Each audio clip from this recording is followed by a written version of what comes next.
Hello, good morning guys. आप सब कैसे हो? आई होप सब अच्छे होंगे। और जो भी मेरे चैनल पे नए हैं, subscribe my channel and share and like. जितना हो सकता है मेरे चैनल को शेयर करें। मुझे आप सबके सपोर्ट की बहुत ज़रूरत है। और कल वाली वीडियो पे मुझे बहुत प्यार मिला। मुझे लोगों ने कहा भी है भाई आपको किसी हेल्प की ज़रूरत हो तो आप ज़रूर बताना। तो बस यही हेल्प चाहिए कि आप मुझे समझ रहे हो। और ये कोई फेक वीडियोस नहीं होती, मेरी सच्चाई ही होती है इसमें। तो मुझे आप इतना प्यार दे रहे हो तो बस यही सपोर्ट बनाए रखें। और इसी सपोर्ट की मुझे ज़रूरत है।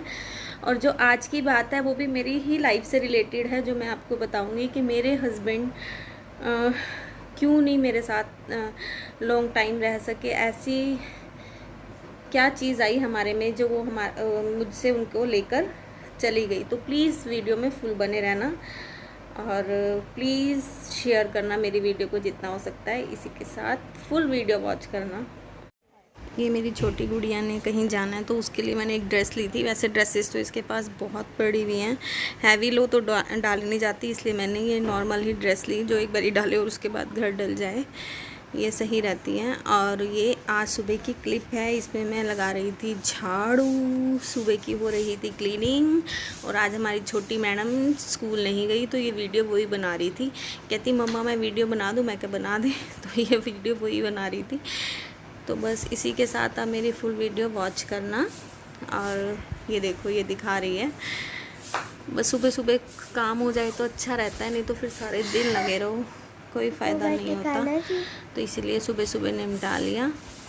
और झाड़ू के बाद पोछा भी मारा था, वो मैंने दिखाया नहीं। मैंने कहा क्या दिखाना है, तो इसलिए मैंने सिर्फ झाड़ू झाड़ू ही दिखा दिया। और आगे ये देखो दिया उठी है। मैडम आज स्कूल नहीं गई है और पूरे 10 बजे उठी है। और अब ये चाय 10 बज गए बेटे। नहीं मुझे नहीं जी, आपका काम भी तो करवाया ना, आपके साथ हेल्प भी तो ओहो। एक इसको मैंने ये क्या कर दिया, चादर उधर से बेड साफ कर दे तो वो काम हो गया है ना। और अब हम चाय पी रहे हैं। Dressing table. अच्छा, ड्रेसिंग टेबल की डस्टिंग किसने करी है भाई? ये देखो। स्कूल क्यों नहीं गई?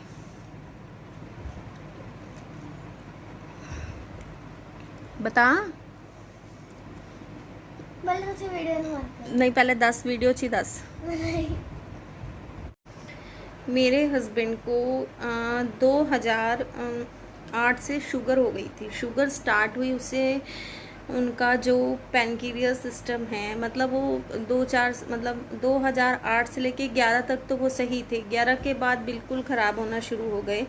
इसकी वजह थी वो अल्कोहलर थे और जो बिल्कुल मतलब उन्होंने अवॉइड नहीं करी। इतनी बीमारी में भी वो पीते रहे।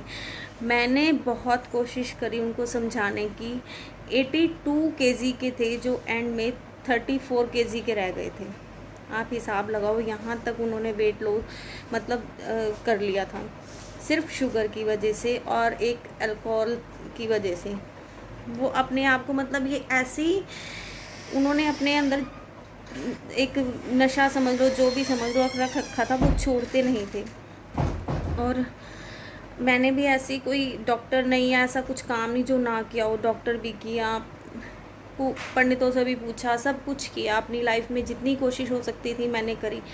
एंड तक मैं उन्हें दिलासा देती रही कि प्लीज़ प्लीज़ आप इस चीज़ को छोड़ो, मैं आपको दोबारा उसी कंडीशन में लेके आऊँगी जैसे आप थे। लेकिन उन्होंने मेरा साथ नहीं दिया। उन्होंने ये नहीं सोचा कि अगर मैं चला जाऊँगा तो इसका क्या होगा। उन्होंने ये नहीं सोचा कि मेरी 2 बेटियाँ हैं, अगर मैं नहीं रहूँगा तो ये क्या करेंगे, किसको पापा बोलेंगे, मेरी वाइफ अकेली रह जाएगी। उन्होंने ये बिल्कुल नहीं सोचा। फिर सिर्फ आगे रखा तो उस चीज़ को रखा। और काफ़ी मैंने उनको समझाया भी, काफ़ी इस बात को लेके हमारे में आर्गूमेंट भी हुई है, काफ़ी लड़ाइयाँ भी हुई हैं स्टार्टिंग में कि नहीं आप छोड़ दो। लेकिन वो इस चीज़ को अवॉइड नहीं कर पाई। मैं तो चलो एक दूसरे नंबर पे आती हूँ, है ना, क्योंकि मैं तो किसी और की बेटी हूँ। लेकिन उन्होंने अपनी बेटियों के लिए भी नहीं सोचा। ऐसा नहीं है वो अपनी बेटियों से प्यार नहीं करते थे। मैं ज़रा सा मार देती थी तो मुझे बोलते थे कि अगर मैं तेरे को मारूं तो तुझे दर्द, तेरे माँ बाप को दर्द नहीं होगा अगर मैं तुझे कहूँगा। और हालांकि मेरे से हर टाइम लड़ते थे, गालियाँ देते थे। तो मैं भी उन्हें बोलती थी कि मैं जब आपकी बेटियों को मारती हूँ तो आपको दर्द होता है। तो ऐसा नहीं वो प्यार नहीं करते, लेकिन उनको ना एक हैबिट हो चुकी थी उस चीज़ की कि वो छोड़ नहीं पा रहे थे। चाहते थे लेकिन फिर भी नहीं कर पा रहे थे। उनके अंदर रस चुकी थी। कहते हैं ना कि जैसे हमारे अंदर चाय के कीटाणु होते हैं, नहीं चाय पीनी है, चाय नशा हो जाता है, हम एक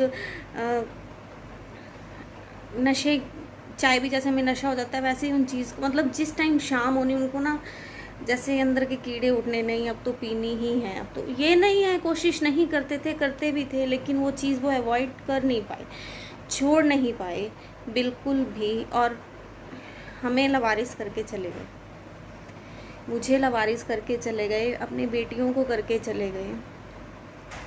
चलो बेटियों के सिर पे मैं बैठी हूँ, जहाँ तक लड़ सकूँगी इनके लिए मैं लड़ूंगी, लेकिन आज इनकी मतलब कल इनकी शादी हो जाएगी, कोई पढ़ाई करके कहीं जा रहा है, कोई कहीं जा रहा है। उन्होंने मेरे लिए नहीं सोचा कि मैं अकेली क्या करूँगी, मेरे साथ कौन होगा।